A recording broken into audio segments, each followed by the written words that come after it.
When Amtrak launched its long-awaited high-speed train, the Acela Express, running along the Northeast Corridor between Boston, Massachusetts and Washington, D.C.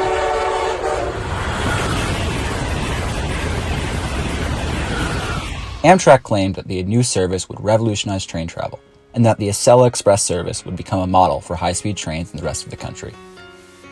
Amtrak explained that the Acela would change passengers' perception of trains from a mode of travel that was seen as slow, uncomfortable, unreliable, and old-fashioned. The Acela would show people that trains are an integral part of our 21st century future. Amtrak launched this new high-speed service in December 2000, and now that it's almost 20 years later, was the Acela Express that high-speed mode of transportation that Amtrak claimed it to be?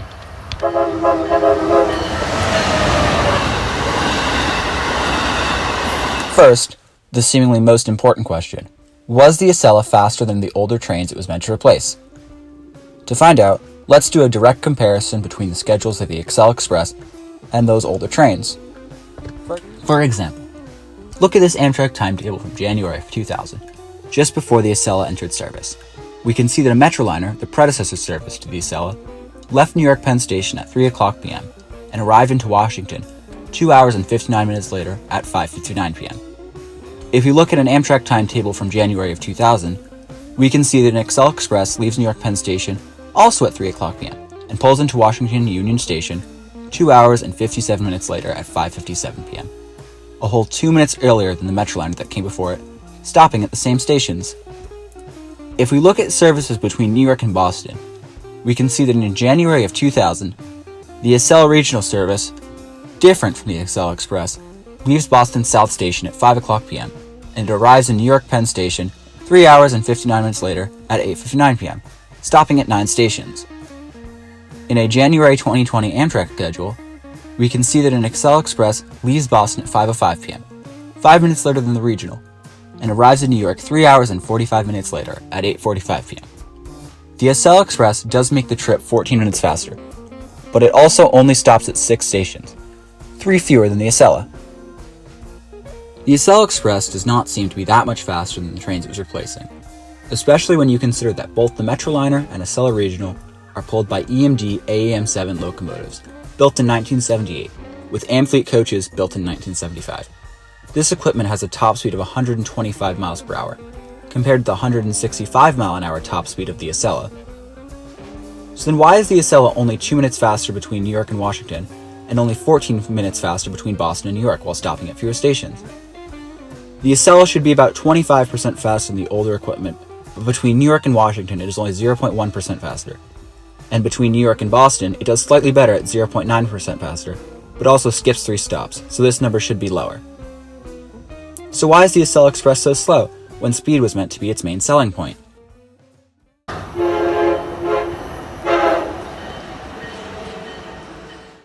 Due to the 18th century engineering of the Acela's route and the many curves along that route, the Acela cannot reach its full potential. With the ancient electrification system constructed by the Pennsylvania Railroad in the early 19th century still in use between New York and Washington, all trains must be limited to 135 miles an hour, which means that the Acela can actually only go about 7% faster along this section of the route. If the tracks were upgraded, the Acela could hit 165 miles an hour in several places along this route, greatly decreasing the travel time. North of New York City, things are not much better. For the 56 miles between New Rochelle, New York, and New Haven, Connecticut, Amtrak trains run along Metro-North's New Haven line, and all trains are limited to 80 miles per hour due to curves and track conditions. Between New Haven and Boston, there are 8 road crossings, limiting all trains to 85 miles per hour on approach to these crossings. There are also some spots where even higher speeds are possible, but due to track conditions, so far these have not been implemented.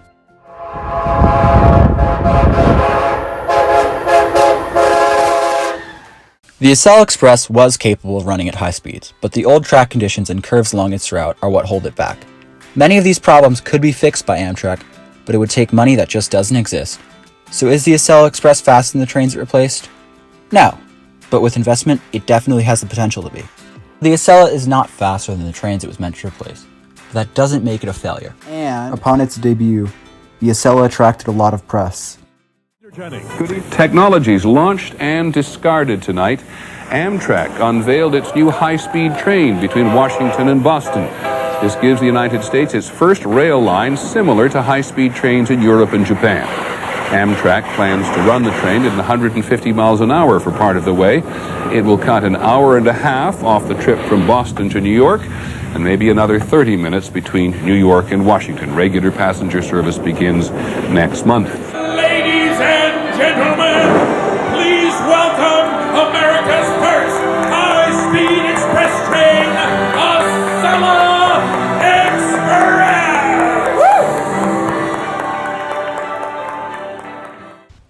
With press coverage like that, the public was intrigued.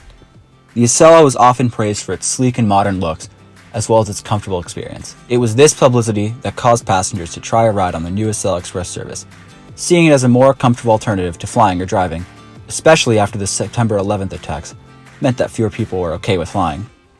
The Acela also completed trips in comparable times to driving or flying, even though it wasn't much faster than the older equipment. This allowed passengers to see the Acela as a competitive alternative to those other options.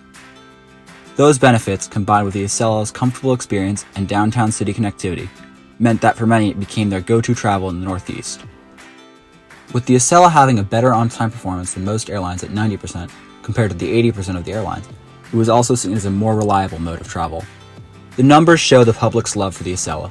In 2019, the Acela carried 3.5 million passengers, 11% of Amtrak's total ridership, and generated $585 million, 25% of Amtrak's total revenue.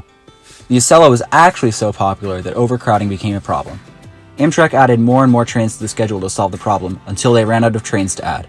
With the Acela train sets running at maximum capacity, Amtrak needed a new high-speed train. Amtrak now has a contract with Alstom for 28 train sets to replace the 20-year-old Acela.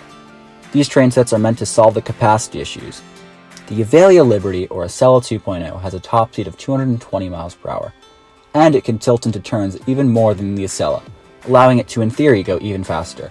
It will be more modern and more comfortable than the Acela and capture the imagination of the public in the same way. It just won't be much faster until the tracks are upgraded, but that doesn't mean it won't be successful. Hello guys, it's New York Railfan 202 here. That video was a little bit different from all my other stuff, and Engines of Metro North should be returning very soon. But I had that video back in December and I finally decided to make it a reality, some months later. I really hope that I will be getting back into YouTube very soon, and I also really hope that you enjoyed that video. If you want to show me that you support me and want me to keep creating more amazing stuff just like this, please like this video and subscribe. Or, if you didn't like this video, please let me know because I am always looking for feedback. And I hope to see you when quarantine is over. Goodbye.